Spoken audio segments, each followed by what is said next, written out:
Assalamualaikum warahmatullahi wabarakatuh.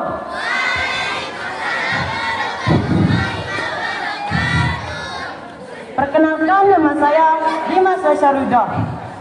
Saya bersekolah di SMP Muhammadiyah 2 Singaraja.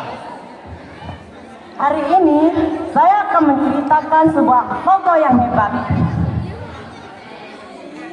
Nama tokoh ini sudah terkenal di penjuru negeri. Tokoh ini menjadikan ilmu dan kepedulian sebagai cahaya pembaruan. Beliau adalah Kyai Haji Ahmad Dahlan.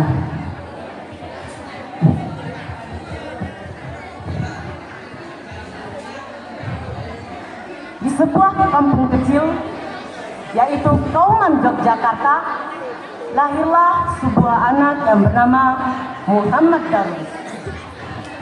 Pada tanggal 1 Agustus 1863, yang kelak kita kenal sekarang sebagai Kyai Haji Ahmad Dahlan.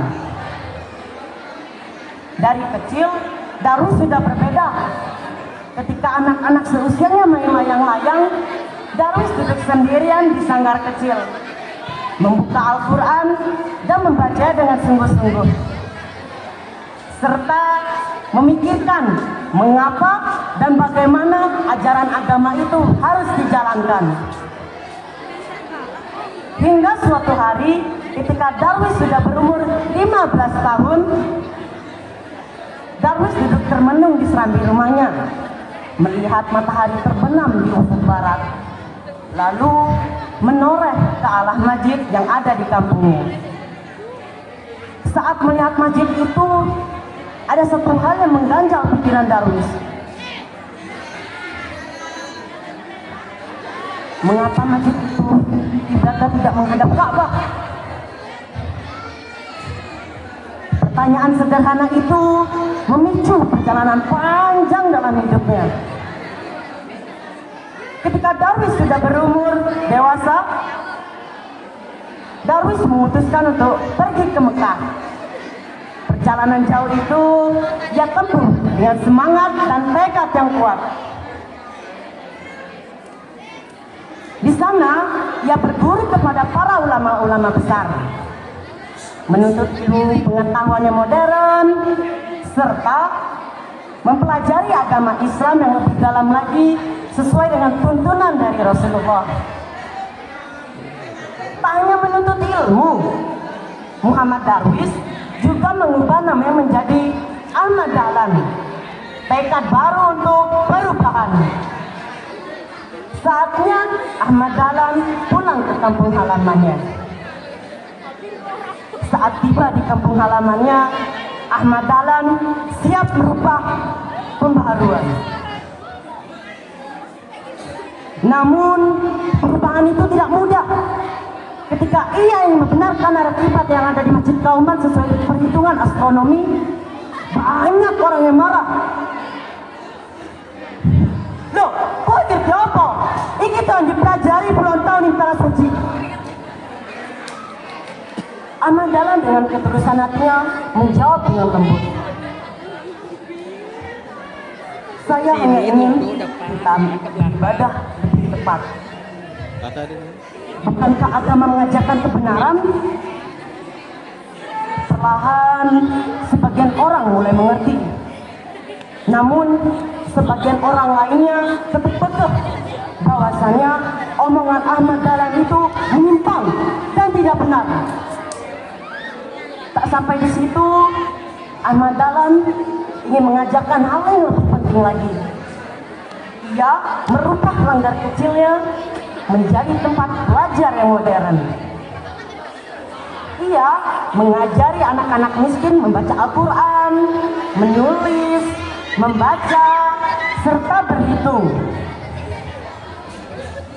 Namun, pelajaran yang paling menyentuh hati adalah ketika ia berulang kali mengajarkan kepada murid-muridnya surah Al-Maun.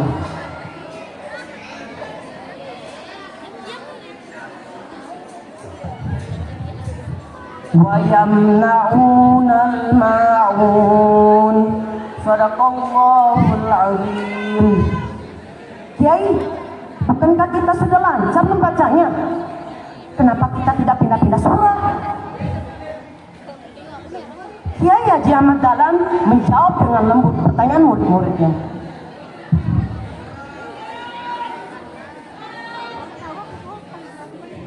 Kita belum mengamalkannya.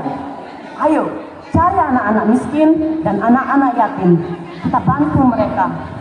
Itulah makna surah Al-Ma'un.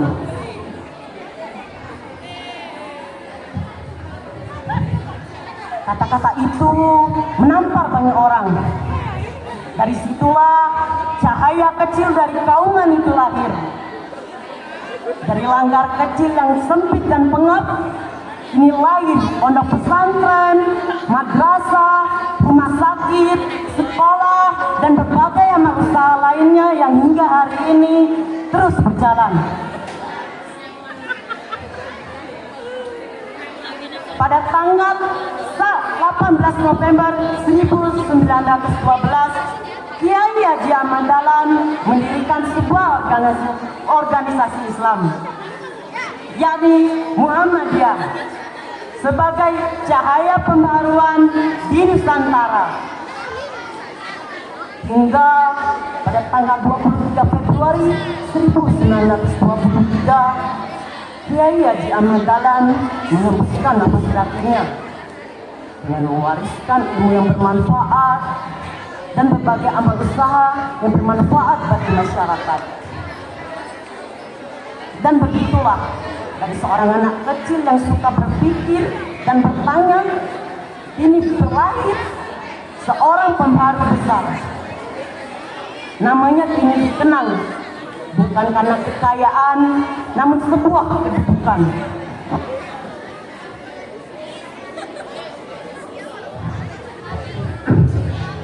Dan begitulah cerita dari tokoh Kiai Haji Ahmad Dahlan sebagai pendiri organisasi Muhammadiyah. Semoga kita semua dapat termotivasi terus oleh semangat dan tekad beliau untuk membangun perubahan. Hidup-hidupilah Muhammadiyah, jangan mencari hidup di Muhammadiyah.